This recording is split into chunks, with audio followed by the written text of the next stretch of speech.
الحمد لله نحمده ونستعينه ونستغفره ونعوذ بالله من شرور أنفسنا ومن سيئات أعمالنا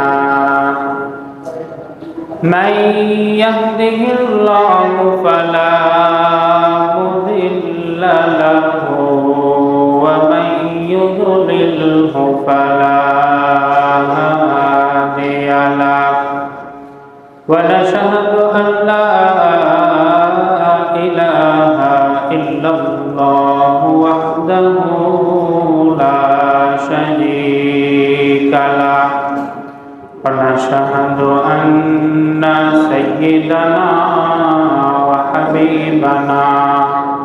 وحبيب قلوبنا محمدا عبده ورسوله أرسله بالحق بشيرا ونذيرا وداعيا إلى الله بإذنه وسراجا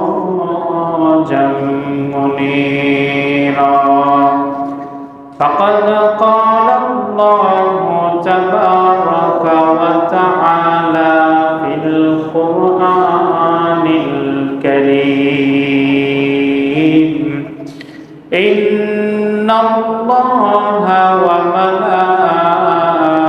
وملائكته يصلون على النبي يا أيها الذين آمنوا صلوا عليه وسلموا تسليما اللهم صل على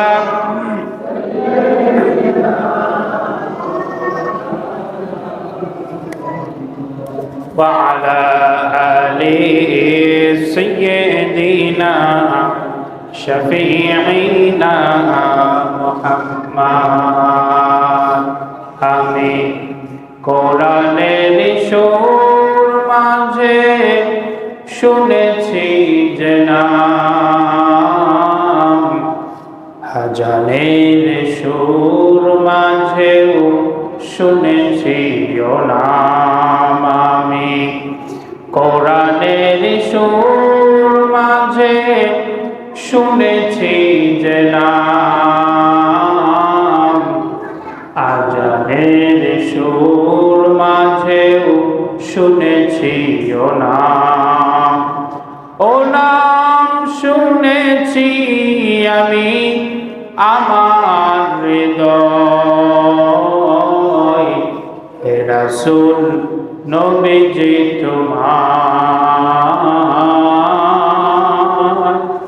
হে রাসূল নবীজি তোমায় আমি কোরআনের সুর মাঝে শুনেছি যে নাম আজানের সুর মাঝেও শুনেছি ও নাম আল্লাহুম্মা সাল্লি আলা সাইয়্যিদিনা মাওলানা মুহাম্মদ ওয়া আলা আলি সাইয়্যিদিনা শাফিঈনা মুহাম্মদ বালাগাল উলা বিকামালিহি كشف الدجى بجماله حسنت جميع خصاله صلوا عليه وآله ربي زدني علما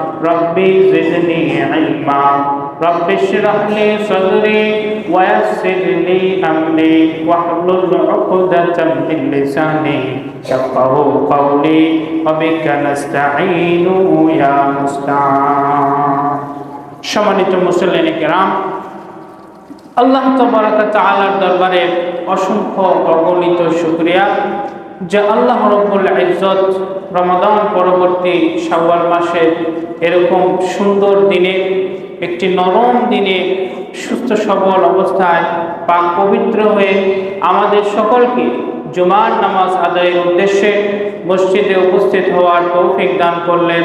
সকলেই সেই মহান রবের দরবারে কালিমাতুশ শুকর করি, সকলেই বলি আলহামদুলিল্লাহ। প্রিয় উপস্থিতি, আজকের দিনে ক্যালেন্ডারের দিকে যদি তাকাই তাহলে 2025 সালের এপ্রিল মাসের 18 তারিখ। আবার আরবি সনের দিকে যদি তাকায় 1446 হিজরির শাওয়াল মাসের 19 তারিখ। তার মানে ঈদ গিয়ে প্রায় 19 দিন হতে চলেছে। আবার বাংলা সনের দিকে যদি তাকায় 1432 বঙ্গাব্দের বৈশাখ মাসের 5 তারিখ। কত তারিখ? 5 তারিখ। নতুন বর্ষ শুরু হয়ে গেছে, আলহামদুলিল্লাহ। আমাদের প্রকৃতিতে সেটার আমরা একটা চিহ্ন আলামত দেখতে পাচ্ছি। বৈশাখ আসলে আমাদের এই বঙ্গদেশের প্রকৃতিতে ঝড় বৃষ্টি হয়। চৈত্রের শেষে থেকেই সেটা শুরু হয়েছে। আমি যখন বাড়ি থেকে আসতেছিলাম তো আসার দিনেই নাটোরে বৃষ্টি হলো। তখনই আমার মনে পড়লো যে আল্লাহ পাক আমাদের এই বঙ্গদেশে যে 6টা ঋতু সুন্দর আবহাওয়া পরিবেশ দিয়েছেন, পৃথিবীর কোনো দেশে কিন্তু 6টা ঋতু নাই, আমাদের দেশে আছে। আমরা 6 রকমের পরিবেশ আবহাওয়া লক্ষ্য করি, দেখতে পাই। এই যে 6 রকমের ঋতুর ভিতর দিয়ে যায়, এটা কিন্তু আমাদের জন্য একটা আনন্দের। তো এই নিয়ামত আল্লাহ রাব্বুল ইজ্জত আমাদেরকে দিয়েছেন।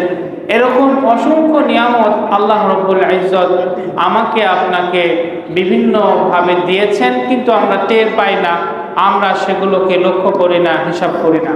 কিন্তু আল্লাহ রাব্বুল ইজ্জতের দেয়া প্রতিটা নিয়ামতের শুকরিয়া আদায় করা আমাদের সবার জন্য জরুরি। প্রিয় উপস্থিতি, তো আজকে আমাদের এখন যেহেতু শাওয়াল মাস শেষের দিকে, এরপরেই জিলকদ, এরপরেই জিলহজ।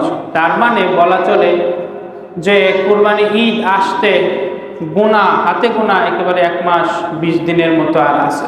এ মাসের 10 দিন, সামনে পুরোটা মাস, তারপরে আরেক 10 দিন। আমাদের ইতিহাস ঐতিহ্যের সাথে, মুসলমানদের ইতিহাস ঐতিহ্যের সাথে ওতপ্রোতভাবে জড়িয়ে আছে হজ এবং হজের ব্যাকগ্রাউন্ডের ইতিহাস। হজের ব্যাকগ্রাউন্ডে যে শাআইরুল্লাহ, আল্লাহর নিদর্শনগুলো রয়েছে, এগুলো মুসলমানদের সাথে ওতপ্রোতভাবে জড়িত। এর মধ্যে অন্যতম একটি নিদর্শন হচ্ছে কাবা, বাইতুল্লাহ, আল্লাহর ঘর, যেটি মক্কায় অবস্থিত। তো এই কাবা ঘরের ইতিহাস এবং এই কাবা ঘরকে কেন্দ্র করে নানামাত্রিক ঘটনা অবশ্যই মুসলমানদের ইতিহাসে, জীবনে একটি গুরুত্বপূর্ণ ভূমিকা রাখে। তো সে বিষয়টি নিয়ে আমরা আলোচনা করব। তো এখন যে মাসটি চলছে, শাওয়াল মাস এবং জিলকদ, এই 2টা মাস এবং জিলহজের প্রথম 10 দিন, এই 2 মাস 10 দিনকে হজের মৌসুম বলা হয়। কিসের মৌসুম? হজের মৌসুম বলা হয়। এটা যে হজের মৌসুম বলা হয়, এটা আমার নিজের কথা নয়, স্বয়ং বুখারী শরীফের একটি বর্ণনা, যেখানে হযরতে ইবনে ওমর রাদিয়াল্লাহু আনহুমা, হযরতে ওমর রাদিয়াল্লাহু তাআলা আনহু ছেলে আব্দুল্লাহ ইবনে ওমর রাদিয়াল্লাহু তাআলা আনহুমা থেকে বর্ণিত, তিনি বলেন, আশহুরুল হজ্জি শাওয়ালুন ওয়া যুলকআদাতি ওয়া আশরুম মিন যিলহজ্জাতি। হজের মাসগুলো, হজের মৌসুমগুলো হচ্ছে শাওয়াল মাস, জিলকআদা এবং আশরুম মিন যিলহজ্জা, জিলহজের প্রথম 10 দিন। সুতরাং আমরা একটা হজের মৌসুমের ভিতর দিয়ে যাচ্ছি। আর এই হজের মৌসুমের ভিতরে সবথেকে গুরুত্বপূর্ণ যে বিষয় চলে আসে প্রথমে, সেটি হচ্ছে কাবা শরীফ। তো এই কাবা শরীফ, এটি নিয়ে আমরা একটু আলোচনা করব। তো এই কাবা শরীফ সম্পর্কে যা কিছু বলা হয়েছে, কাবার ঘরের নামই আছে 5টা। কাবা ঘরের নাম কয়টা? 5টা। যে জিনিস যত প্রিয় সেটার নামও তত বেশি থাকে, সেটার নামও তত কি থাকে? বেশি থাকে। অনেক সময় দেখবেন পরিবারে প্রথম সন্তান, তার নাম কয়েকটা থাকে, হয় কি হয় না? যদি প্রথম সন্তান আসে, নাতি হোক নাতনি হোক, পরিবারের প্রথম মেহমান হিসেবে অনেকেই নাম রেখে দেয়। বাবা একটা রাখে, মা একটা রাখে, ওদিকে দাদা দাদি একটা রেখে ফেলে, ওদিকে আবার নানা নানি তারা মহব্বত করে আরেকটা নাম রাখে। এরকম হয় কি হয় না? হয়। এজন্য যে জিনিস যত প্রিয় সে জিনিসের নাম তত বেশি হয়ে থাকে, মানুষ মহব্বত করে নাম দেয়। কাবা গৃহ, কাবা ঘর ইসলাম এবং মুসলমানদের কাছে অনেক প্রিয়। আল্লাহ রাব্বুল ইজ্জত এই কাবা ঘরের নামও দিয়েছেন কয়েকটি, তো প্রায় 5টি নাম পাওয়া যায়। তো কাবার ইতিহাস সম্পর্কে জানার আগে এই 5টি নাম আগে আমাদের জানা উচিত। এটা সরাসরি কোরআনেই পাওয়া যায়। সর্বপ্রথম কাবা আমরা যে নামে চিনি, এই কাবাটাকে কাবা হিসেবেই বলা হয়েছে এবং এটি এসেছে সূরা মায়দার 97 নম্বর আয়াতে। আল্লাহ রাব্বুল আলামিন কথাটাকে এভাবে বলেছেন, জাআলাল্লাহুল কাবাতাল বাইতাল হারাম কিয়ামান লিন্নাস। আল্লাহ তাআলা অতি মর্যাদাপূর্ণ ঘর সম্মানিত কাবাকে মানুষের নিরাপত্তা প্রতিষ্ঠার মাধ্যম বানিয়েছে। সূরা মায়দা 97 নম্বর আয়াতে আল্লাহ বললেন, জাআলাল্লাহুল কাবাতাল বাইতা, আল্লাহ কাবাকে, এই ঘরকে বাইতুল হারাম সম্মানিত ঘর হিসেবে বানিয়েছেন, কিয়ামান লিন্নাস, মানুষের নিরাপত্তা প্রতিষ্ঠার মাধ্যম হিসেবে, নিরাপত্তা প্রতিষ্ঠার মাধ্যম হিসেবে। অন্য আরেক জায়গায় এসেছে ওমান দাখালাহু কানা আমিনা, যে এই কাবা শরীফের ঘরে এরিয়ায় প্রবেশ করবে সে আমেন, নিরাপত্তা। আপনারা জানেন কিনা যে সে যদি শত্রুও হয়, কাবা ঘরের হেরেম শরীফের এরিয়ায় যদি প্রবেশ করে তাহলে তাকে হত্যা করা যায় না। কাবা শরীফের হেরেমের এরিয়াতে কোনো পশু পাখি, কোনো প্রাণী হত্যা করা অথবা কোনো শত্রুকেও হত্যা করা, দ্বন্দ্ব বাজানো, হত্যাযজ্ঞ চালানো, এগুলো সম্পূর্ণ নিষেধ। তাহলে আমরা যেটি পেলাম, কাবা ঘরের প্রথম নাম হচ্ছে কাবা, যেটি সূরা মায়দায় এসেছে। এরপরে এটাকে, এই কাবা ঘরের আরেকটি নাম হচ্ছে আল বাইত, আল বাইত, যেটি এসেছে সূরা বাকারার 125 নম্বর আয়াতে। সেখানে আল্লাহ পাক বলেন, ওয়া ইয জাআলনাল বাইতা মাসাবাতান লিন-নাসি ওয়া আমনা ওয়াত্তাখিযু মিন মাকামি ইব্রাহিমা মুসাল্লা ওয়া আহিদনা ইলা ইব্রাহিমা ওয়া ইসমাঈলা আন তাহিরা বাইতিয়া লিত-তাঈফিনা ওয়াল আকিফিনা ওয়ার রুকআইস সুজুদ। সূরা বাকারার 125 নম্বর আয়াতে আল্লাহ বলেন, ওয়া ইয জাআলনাল বাইতা, আর স্মরণ করো সেই সময়কে যখন কাবা গৃহকে মানব জাতির সম্মিলন ক্ষেত্র ও নিরাপত্তা স্থল করেছিলাম। আল বাইত, আল্লাহ পাক এখানে উল্লেখ করেছেন আল বাইত, এই গৃহকে, এই আল বাইতকে মাসাবাতাল লিন্নাস, মানব জাতির সম্মিলন ক্ষেত্র হিসেবে আমি বানিয়েছি, ওয়া আমনা, এবং নিরাপত্তা স্থল করেছি, ওয়াত্তাখিযু মিন মাকামি ইব্রাহিমা মুসাল্লা, আর তোমরা মাকামে ইব্রাহিম, ইব্রাহিমের দাঁড়ানোর জায়গাকেই নামাজের জায়গা রূপে গ্রহণ করে না। সুবহানাল্লাহ। এখানে আল্লাহ রাব্বুল আলামিন কাবা ঘরকে আল বাইত বলেছে। তাহলে আমরা দ্বিতীয় নামটি পেলাম আল বাইত। তৃতীয়ত আল্লাহ কাবা ঘরকে বাইতুল আতিক বলেছেন কোরআনে। এটি সূরা হজের 29 নম্বর, স্বয়ং সূরা হজেরই 29 নম্বর আয়াতে আল্লাহ কাবা ঘরকে বাইতুল আতিক বলেছেন। বাইতুল আতিক শব্দের অর্থ হচ্ছে সুপ্রাচীন ঘর, সুপ্রাচীন ঘর। আমরা জানি পৃথিবীর সর্বপ্রথম গৃহ হচ্ছে কাবা, সর্বপ্রথম ঘর গৃহ হচ্ছে কাবা। এই জন্য আল্লাহ রাব্বুল ইজ্জত এই ঘরকে বাইতুল আতিক বা সুপ্রাচীন ঘর বলেছেন। কথাটাকে আল্লাহ এভাবে বলেছেন, وَلْيُوفُوا نُذُورَهُمْ وَلْيَطَّوَّفُوا بِالْبَيْتِ الْعَتِيقِ। অতঃপর তাদের মানত তারা যেন তাদের মানতকে পূর্ণ করে, ওয়ালিউফু নুযুরহুম ওয়ালিয়াতাওয়াফু বিল বাইতিল আতীক, এবং তাওয়াফ করে প্রাচীন কাবা গৃহে। সুতরাং সুপ্রাচীন কাবা গৃহের তাওয়াফ করার নির্দেশ দিয়ে এই কাবা ঘরকে আল্লাহ বাইতুল আতীক বা সুপ্রাচীন ঘর হিসেবে উল্লেখ করলেন সূরা হজের 29 নম্বর আয়াতে।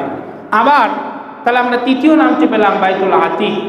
আবার চতুর্থ নাম আল্লাহ রাব্বুল আলামিন বলেছেন আল বাইতুল হারাম। আল বাইতুল হারাম, আপনি কাবা ঘরে মক্কায় হজে গেলে দেখবেন বিভিন্ন জায়গায় বাইতুল হারাম শব্দটা লেখা থাকে।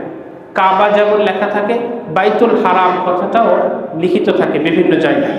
তো আল্লাহ বাইতুল হারাম নাম দিয়ে এভাবে কথাটা বলেছেন সূরা মায়েদার 2 নম্বর আয়াতে, ইয়া আইয়ুহাল্লাযীনা আমানু লা তুহিল্লু শাআইরাল্লাহি ওয়ালা শাহরাল হারাম ওয়ালাল হাদিয়া ওয়ালাল কলাইদা ওয়ালা আমিনাল বাইতাল হারাম ইয়াবতাগুনা ফাদলাম মির রাব্বিহিম ওয়া রিদওয়ানা। আল্লাহ রাব্বুল আলামিন এখানে বললেন ইয়া আইয়ুহাল্লাযীনা আমানু লা তাত্তাখিযু শাআইরাল্লাহ, হে ঈমানদারগণ তোমরা অসম্মান করো না আল্লাহর নিদর্শনাদি। আল্লাহর যে নিদর্শনাদি পৃথিবীর বুকে রয়েছে সেগুলোর অসম্মান তোমরা করো না। এরপরে কয়েকটি নিদর্শনের নাম আল্লাহ উল্লেখ করেন। এরপরে বলেন ওয়ালা আমিনাল বাইতাল হারাম, এবং সম্মানিত গৃহের দিকে যাত্রাকারী যারা আছে তাদেরকেও তোমরা অসম্মান করো না, অর্থাৎ যারা হজে যায়। এজন্য এই দুইটা মাসকে হজের মৌসুম বলা হলো এজন্য, যাতে করে এই দুই সময়ে পৃথিবীর বিভিন্ন স্থান থেকে যারা হজ করার জন্য আসবে তাদের সাথে তাদেরকে অসম্মান করে কোন রকমের ফাসাদ সৃষ্টি যেন করা না হয়, এ কথাটার ঘোষণা তিনি এখানে দিলেন। আল্লাহ বললেন ইয়াবগুনা ফাদলাম মিন রাব্বিহিম, তারা মূলত হজে যায় কিসের জন্য? স্বীয় রবের অনুগ্রহ ওয়া রিদওয়ানা, এবং সন্তুষ্টি অন্বেষণ করার জন্য। আল্লাহ এই আয়াতের মধ্যে কাবা ঘরকে বাইতুল হারাম বলেছেন। সর্বশেষ কাবা ঘরের যে নামটি পাওয়া যায় সেটা হচ্ছে বাইতুল মুহাররম। বাইতুল মুহাররম আল্লাহ পাক এই কথাটা বলেছেন সূরা ইব্রাহিমের 37 নম্বর আয়াতে।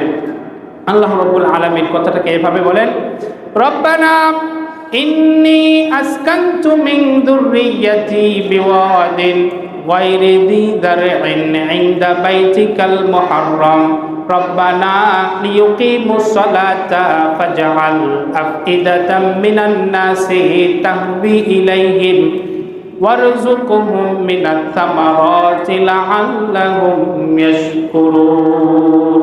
হযরত ইব্রাহিম আলাইহিস সালাতু ওয়াস সালাম যখন তার পরিবারকে তার সময়ে তৎকালীন কাবা ঘরের পাশে রেখে যাচ্ছিলেন, তখন আল্লাহর কাছে এভাবে দোয়া করে বলছিলেন, হে আমার প্রতিপালক, আমি আমার কিছু বংশধরকে ফল ফসলহীন উপত্যকায় তোমার পবিত্র গৃহের নিকট বসবাস করালাম, হে আমার প্রতিপালক, যাতে তারা নামাজ কায়েম করে।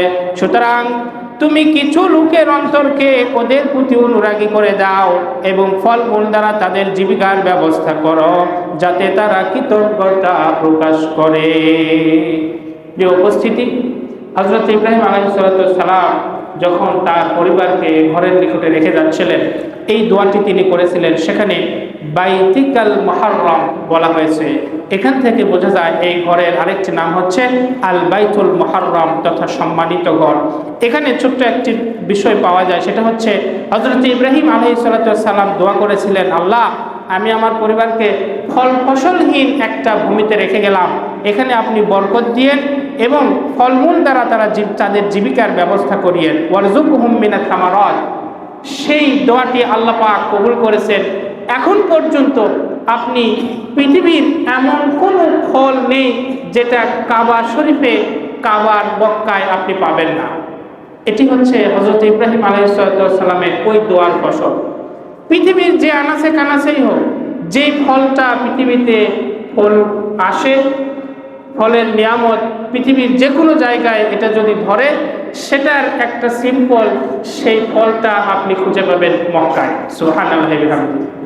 আমাদের দেশে এরকম অনেক ফল আছে যেটা অনেক দেশে নাই, অনেক ভূখণ্ডে নাই। আবার অন্য জায়গায় এরকম অনেক ফল ফ্রুট আছে যেটা আমাদের দেশে নাই, কিন্তু সব ফলের উপস্থিতি আছে কাবা গৃহে, কাবা ঘরের আশেপাশে মক্কায়। এটি হচ্ছে হযরত ইব্রাহিম আলাইহিস সালামের ওই দোয়ার ফসল, দোয়ার বরকত। প্রিয় উপস্থিতি, আজকের জুমায় আমরা সংক্ষিপ্তভাবে কাবা শরীফের ইতিহাস নিয়ে আলোচনার সূচনা করলাম। এর সূচনায় আমাদের কাবা ঘরের 5টি নাম রয়েছে, সেই 5টি নাম সরাসরি কোরআনের আয়াত থেকে আপনাদেরকে শোনালাম। পরবর্তী জুমাগুলোতে ইনশাআল্লাহ আমরা আমাদের এই হজ, কোরবানি এবং তার পিছনের ব্যাকগ্রাউন্ডের ইতিহাস ক্রমান্বয়ে ইনশাআল্লাহ আমরা আলোচনা করব। আল্লাহ পাক আমাদের মুসলমানদের ইতিহাস, ঐতিহ্য এগুলোকে জেনে সেটি বুকে লালন করার তৌফিক দান করুক সকলে বলে আমিন। ওয়া আখিরু দাওয়ানা আনিল হামদুলিল্লাহি রাব্বিল আলামিন।